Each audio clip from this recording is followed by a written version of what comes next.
AIDS మహమ్మారిపై సాగుతోన్న సుదీర్ఘ పోరాటంలో మరో చారిత్రాత్మక మైలురాయి నమోదైంది. రోజు మాత్రలు మింగే అవసరం లేకుండా కేవలం ఏడాదికి 2 సార్లు తీసుకునే ఇంజెక్షన్తో హెచ్ఐవీని అడ్డుకునే సరికొత్త విధానానికి ఆఫ్రికా దేశం జింబాబ్వే శ్రీకారం చుట్టింది. లెనాకాపవిర్ అనే ఈ వినూత్న హెచ్ఐవీ నిరోధక ఔషధాన్ని అందుబాటులోకి తెచ్చింది. తొలి దేశాల్లో ఒకటిగా నిలిచి ప్రపంచ దేశాలకు ఆదర్శంగా నిలుస్తోంది. ఇక ఫిబ్రవరి 19న జింబాబ్వే రాజధాని హరారే సమీపంలో ఎత్వర్త్ ప్రాంతంలో ఈ కార్యక్రమం అట్టహాసంగా ప్రారంభమైంది. ముఖ్యంగా యువత ఈ ఇంజెక్షన్ తీసుకోవడానికి భారీగా తరలి రావడం గమనార్హం. సామాజిక అపోహలు, రోజు మందు వాడడంలో ఉండే ఇబ్బందుల వల్ల హెచ్ఐవి బారిన పడుతున్న యువతకు ఈ 6 నెలలకో ఇంజెక్షన్ పద్ధతి ఒక వరంగా మారింది. ఇంతకీ ఏంటి ఆ లెనాకాపవిర్? ఏంటి దీని ప్రత్యేకత? చూద్దాం.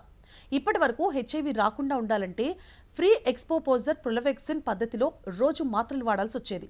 కానీ లెనాకాపవిర్ దీనిని పూర్తిగా మార్చేసింది. ఒకసారి ఇంజెక్షన్ తీసుకుంటే 6 నెలల వరకు వైరస్ సోకకుండా రక్షణ కల్పిస్తుంది. క్లినికల్ ట్రయల్స్ ప్రకారం ఇది హెచ్ఐవి నివారణలో దాదాపు 100% ప్రభావవంతంగా పనిచేస్తున్నట్లు తేలింది. ముఖ్యంగా సబ్ సహారా ఆఫ్రికాలో హెచ్ఐవి ముప్పు ఎక్కువగా ఉన్న యువతులు, గర్భిణీలు, లైంగిక కార్మికులకు ఇది గొప్ప రక్షణ కవచం. అమెరికా ప్రభుత్వం గ్లోబల్ ఫండ్ సహకారంతో జింబాబ్వే ప్రభుత్వం ఈ బృహత్తర కార్యక్రమాన్ని చేపట్టింది. దేశవ్యాప్తంగా 24 ప్రత్యేక కేంద్రాలను ఏర్పాటు చేశారు. తొలి దశలో 46,000 మందికి ఈ డోసులను పంపిణీ చేస్తున్నారు. అధిక ముప్పు ఉన్న ప్రాంతాల్లోని యువతను, మహిళలను ప్రాధాన్యత క్రమంలో ఎంపిక చేశారు. ప్రతిరోజు మాత్రలు వేసుకోవడం అందరికీ సాధ్యం కాకపోవచ్చు. కానీ జీవితకాలంలో కేవలం 2 సార్లే క్లినిక్ వచ్చి ఇంజెక్షన్ తీసుకోవడం చాలా సులభం.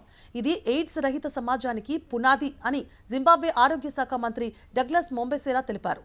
ఈ వార్త వినగానే చాలా మంది ఇది హెచ్ఐవిని నయం చేసే వ్యాక్సిన్ అని భావిస్తున్నారు. అయితే అధికారులు కొన్ని కీలక విషయాలను స్పష్టం చేశారు. ఇది వ్యాక్సిన్ కాదు, కేవలం హెచ్ఐవి సోకకుండా అడ్డుకునే ముందస్తు జాగ్రత్త మాత్రమే. హెచ్ఐవి లేనివారు వైరస్ సోకకుండా ఉండేందుకు మాత్రమే దీనిని వాడాలి. ఇప్పటికే హెచ్ఐవి సోకిన వారు దీనిని వాడకూడదు. వారు తమ రెగ్యులర్ ఈఆర్టీ యాంటీవైట్రోపెల్ వైరస్ని కొనసాగించాల్సిందే. ప్రపంచవ్యాప్తంగా ఇప్పటి వరకు 4.4 కోట్ల మందిని బలి తీసుకున్న ఈ మహమ్మారిని 2030 నాటికి పూర్తిగా అంతం చేయాలని ఐక్యరాజ్య సమితి లక్ష్యంగా పెట్టుకుంది.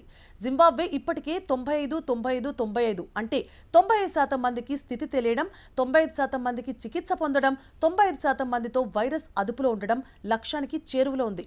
ఇక లెనాకాపవిర్ విజయవంతమైన హెచ్ఐవి చరిత్రలో ఇది అతిపెద్ద మలుపు కానుంది.